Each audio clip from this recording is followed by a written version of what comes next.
Hello guys, कैसे हो? Chemistry insight channel में आपका फिर से स्वागत है। अपन कॉन्सेप्ट बूस्टर और रैंक बूस्टर की बात कर रहे थे, उसी में आगे अपन आज बेहतरीन क्वेश्चन लेके आए हैं।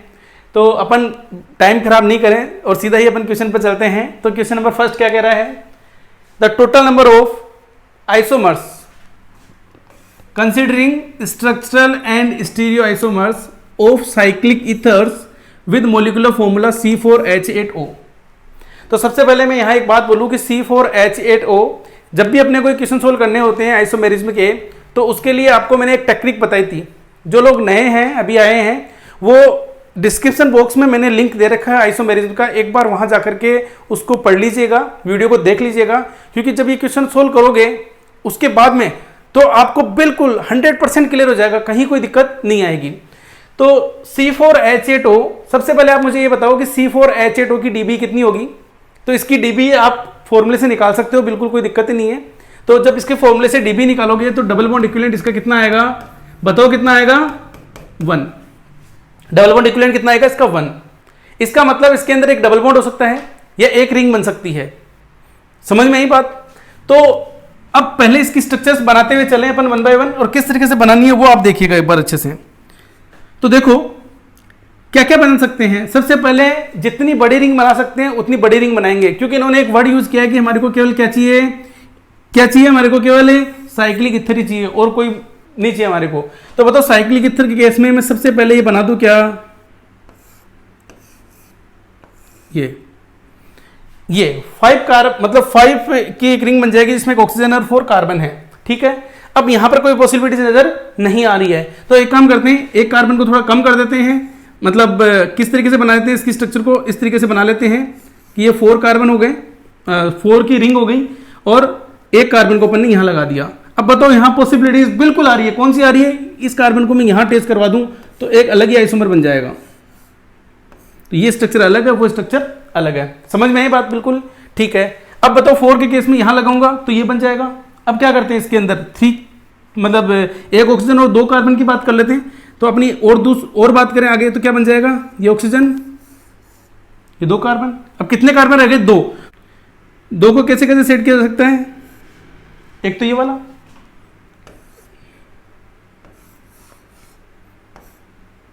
ऐसे हो सकता है, बिल्कुल हो सकता है। और बताओ एक ऐसे हो सकता है कि नहीं हो सकता है? और कोई पॉसिबिलिटीज नजर आ रही है यहां पे? बताओ कोई पॉसिबिलिटीज नजर आ रही है? और नहीं आ रही है, कोई पॉसिबिलिटीज नजर नहीं आ रही, क्योंकि 2 यहां हो गए, एक यहां हो गया, 2 यहां हो गए। ठीक है, तो ये तो अपने बन गए एक तरीके से स्ट्रक्चरल इसके आइसोमर्स। लेकिन इन्होंने क्या बोला है? Structural plus stereo. क्या बोला है? स्ट्रक्चरल एंड स्टीरियो, मतलब टोटल कितने होंगे वो बात करें। तो देखो स्ट्रक्चरल आइसोमर बनने के बाद में अपन इसमें स्टीरियो चेक कर लेते हैं। बिल्कुल कर लेते हैं। क्या चेक करना है? कोई जियोमेट्रिकल शो कर रहा है क्या? और जियोमेट्रिकल शो कर रहा है तो उसके अंदर ये चेक करेंगे क्या ये ऑप्टिकल भी शो कर रहा है क्या? समझ में आई बात? बिल्कुल समझ में आई। तो देखो क्या है इसमें, तो कुछ भी नहीं है, बिल्कुल कुछ भी नहीं है। बताओ ये कायरल कार्बन बिल्कुल है, यहां पर कोई कायरल कार्बन नहीं है, ना ये जियोमेट्रिकल शो कर रहा है। इस केस में बताओ ये क्या है? कायरल कार्बन है। इस केस में देखो ये जियोमेट्रिकल शो कर सकता है बिल्कुल सिस्टांस, साथ में ये कायरल कार्बन भी है। समझ में आई बात? इस केस में कुछ भी नहीं है। तो देखो यहां पर एक आइसोमर बनेगा ये, लेकिन यहां पर मुझे बताओ एक R बन सकता है और एक क्या बन सकता है? S। तो टोटल कितने आइसोमर बन जाएंगे इसके? 2। क्लियर? यहां पर एक, यहां पर जैसे ऊपर बनाया मैंने, एक R बन सकता है इसका, एक क्या बन सकता है? S। टोटल कितने बन जाएंगे? 2। बताओ यहां पर, अरे यहां पर क्या फॉर्मूला यूज मिलेंगे यहां पे? अगर आपको पता है इस चीज का कि कैसे कैलकुलेट करते हैं, तो जब भी आपको निकालना हो, जब भी आपको सोल्व करना हो, तो टोटल इसके आइसोमर आप निकालने हो तो क्या होता है? 2 की पावर n-1 प्लस 2 की पावर n/2 -1। ये फॉर्मूला यूज में लेते हैं अपन। क्या लेते हैं इसके केस में? फॉर्मूला यूज में लेते हैं 2 की पावर n-1 प्लस 2 की पावर n/2 -1। समझ में आई बात? समझ में आई? तो देखो यहां से अगर डायरेक्ट बात करें तो 2 की पावर n-1, तो n की वैल्यू कितनी है? 2। तो कितना आंसर आ जाएगा? 2 की पावर 2 -1 प्लस 2 की पावर 2/2 -1, मतलब क्या हो जाएगा? ये 2/2 -1 कितना हो जाएगा? 0। तो ये टोटल कितना हो जाएगा? 2 की पावर 1 प्लस 2 की पावर 0, तो कितना हो जाएगा? 3। अच्छा 3 कौन कौन से होंगे? अपन डायरेक्ट भी कर सकते हैं, फॉर्मूले की जरूरत नहीं है। देखो क्या क्या हो सकता है? RR हो सकता है, SS हो सकता है, ये R और ये S हो सकता है, और ये एस और ये आर हो सकता है। तो देखो ये वाला बनेगा, ये वाला बनेगा, इन दोनों में से अपन क्या करेंगे, एक ही काउंट करेंगे क्योंकि ये मीजो होगा यहाँ पे, और एक ही काउंट करेंगे। तो टोटल कितने बन गए यहाँ पे 3, और यहाँ पर कितने हैं 1। बताओ पूछा क्या है कि total number of structural and stereo, मतलब स्ट्रक्चर तो इसके अंदर आ ही गए और स्टीरियो भी हो गए सारे। ये कितने हो गए 1 2 3 4 5 6 7 8 9 एंड 10। तो बताओ अपना इसका आंसर क्या होगा, इस क्वेश्चन का अपना आंसर क्या होगा। आपसे पूछे कि टोटल नंबर ऑफ आइसोमर्स बताओ, तो कितना आंसर होगा बताओ। अरे कितना होगा, अपना आंसर क्या हो जाएगा इसका 10। कुछ भी नहीं किया, कुछ भी नहीं किया अपन ने। समझ में आ गई बात। बिल्कुल चलते हैं आगे, बिल्कुल चलें। आगे कह रहा है calculate total number of stereo isomer for given molecules. तो देखो सबसे पहले जब भी कभी किसी क्वेश्चन आपको दे रखे हो तो सबसे पहले आप ये चेक कर लो कि कायरल कार्बन कितने हैं, ठीक है। उसके बाद मैंने ये फॉर्मूले डायरेक्टली लिख दिया, तो अपन फॉर्मूला यूज करके भी इसका आंसर निकाल सकते हैं बहुत बढ़िया से। तो सबसे पहले ये देखो कि ये वाला कार्बन क्या है, कायरल कार्बन, ये वाला कार्बन कायरल कार्बन। अब यहां पर देखो एक चीज और है, ये जो कार्बन है ये कौन सा कार्बन है, सूडो कायरल कार्बन। अच्छा सूडो कायरल क्यों बोला है, ध्यान रखिएगा, जब इस कार्बन के इधर वाला या इधर वाला दोनों ऑप्टिकल शो करे या जियोमेट्रिकल शो करे तो उस कार्बन को क्या बोलते हैं अपन, सूडो कायरल। क्या बोलते हैं, सूडो कायरल। और उसको फॉर्मूले में क्या काउंट करते हैं, तो एन की वैल्यू कितनी आ गई 3। समझ में आ गई बात। अब देखो total number of optical active isomers की बात करें तो ऑप्टिकल एक्टिव में इसको एक्स मान लेता हूं, तो एक्स की वैल्यू बताओ कितनी आ जाएगी, 2 की पावर 3 - 1 माइनस 2 की पावर 3 - 1/2। तो देखो 2 की पावर 2 और ये 2 की पावर 1, तो क्या हो जाएगा 2 की पावर 2 माइनस 2 की पावर 1। अपना आंसर कितना आ गया 2। तो ऑप्टिकल एक्टिव आइसोमर्स कितने होंगे इसके, 2 होंगे। अभी बिल्कुल बना के देखेंगे अपन, समझ में आई बात। अच्छा मीजो कंपाउंड कितने हो जाएंगे, इसको y मान लेते हैं। तो मीजो कंपाउंड कितने हो जाएंगे, 2 की पावर n - 1/2, तो 2 की पावर 3 - 1/2, मतलब क्या हो गया 2 की पावर 1, कितने हो गए 2। और टोटल कितना हो जाएगा, इन दोनों को जोड़ देते हैं तो टोटल हो जाता है वो, तो z की वैल्यू कितनी आ जाएगी 4। समझ में आई बात। अब बात ये आ रही है कि ये तो चलो फॉर्मूला, अगर आपको फॉर्मूला याद नहीं हो तो फिर कैसे सोल्व करेंगे। तो देखो मैं आपको बताता हूं कि आप इसको इस तरीके से भी सोल्व कर सकते हैं। कैसे सोल्व करेंगे, देखो इधर अच्छे से चेक कीजिएगा, 1 2 और 3, ये आपका CH3 है, ये आपका CH3 है, ये OH, ये OH, ये OH, ये H H H। समझ में आई बात। मैं बना देता हूँ फिर बाद में आपको समझा दूंगा सारा। ये CH3, ये OH, ये H, ये OH, ये CH3,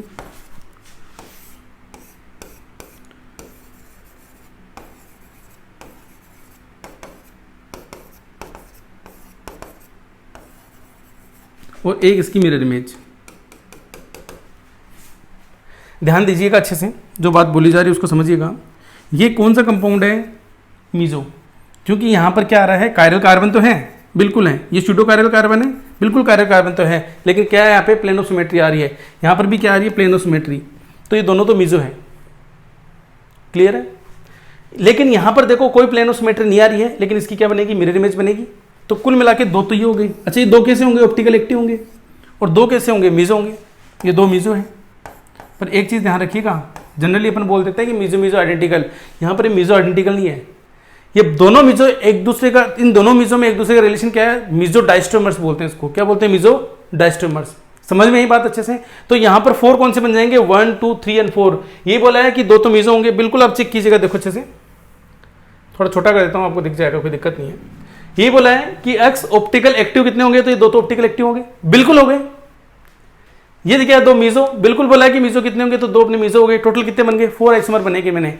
तो आप फॉर्मूले से भी कर सकते हैं और ऐसे भी कर सकते हैं, ऐसी कोई बात नहीं है, ठीक है, बिल्कुल सही है। चलते हैं आगे।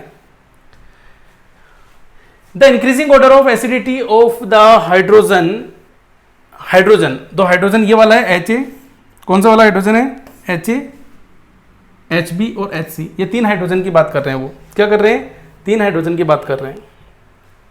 बोला है कि इनके एसिडिटी ऑर्डर बताओ कि कौन सा क्या होगा। तो ऐसा कुछ भी नहीं है, आपको एक बात बता रखी है कि जब भी हाइड्रोजन की एसिडिटी ऑर्डर की बात करते हैं तो H निकालो, कॉन्जुगेट बेस बनाओ, स्टेबिलिटी चेक करो, आपका आंसर आ जाएगा। बिल्कुल यही बताई थी ना। तो देखो क्या है, यहाँ H निकाले, कॉन्जुगेट बेस बनाए, तो जब भी मैंने यहाँ से H निकाला तो यहाँ पे कौन सा चार्ज आ जाएगा, बताओ, अरे बताओ भाई, नेगेटिव।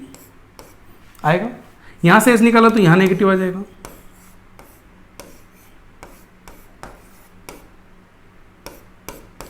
यहां से एच निकाला जाए तो यहां नेगेटिव आ जाएगा,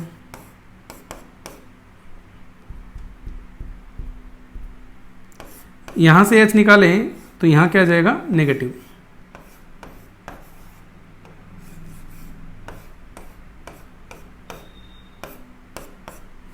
निकाल दिया साहब। अब पूछा है कि कौन से ज्यादा एसिडिक होगा, तो देखो बताओ, ये एरोमेटिक, बिल्कुल ये भी एरोमेटिक है, ये भी एरोमेटिक है, लेकिन मुझे इतना बताओ क्या इसकी एरोमेटिसिटी डिस्टर्ब हो रही है, क्या नहीं हो रही है ना। पर मुझे बताओ ये अगर ये अपने एरोमेटिक रहे, ये आपस में घूमे, तो इसकी एरोमेटिसिटी बिल्कुल डिस्टर्ब हो गई, बिल्कुल हो गई। बताओ ये आपस में मजे मार रहा है, ये इधर ही अपने मजे मार रहा है, तो इस बेचारे के पास में कोई एरोमेटिसिटी रह नहीं रही, वेट करना पड़ रहा दोनों का कि दोनों एक जगह आए तो मैं भी एरोमेटिक हो जाऊं, बिल्कुल। तो मुझे इतना बताओ कि सबसे ज्यादा अनस्टेबल कौन सा हुआ, ये वाला, समझना बात को। तो स्टेबिलिटी ऑर्डर क्या होगा इसका, ये वाला। तो एसिडिक एच की बात करें तो बताओ अपना आंसर क्या होगा, बताओ। First is more acidic compare to second, और second is more acidic compare to third. समझ में आ रही है बात, समझ में आ रही बात, क्लियर है, कहीं कोई दिक्कत नहीं है। चलते हैं नेक्स्ट क्वेश्चन की ओर। अगला क्वेश्चन कह रहे हैं the correct order of stability of the following carbonium ion, कुछ कार्बोनियम आयन दे रखे हैं, उसकी स्टेबिलिटी की बात करिए, समझ में आई बात। तो देखो सबसे पहले फर्स्ट को देखते हैं। ये फर्स्ट जो ये दे रखा है ना यहाँ पे, ये कौन सी पोजीशन है, ब्रिजेड, कौन सी है, ब्रिजेड। तो आपको मैं बताऊं, एक रूल होता है यहाँ पे, ब्रैड्स रूल, उसमें बोला जाता है कि ब्रिज हेड कार्बन पे ना तो sp2 कार्बन हो सकता है वो, ना वहां पॉजिटिव चार्ज हो सकता है, या कोई प्लेनरिटी नहीं हो सकती है, जब रिंग साइज क्या हो, लेस देन 8 हो।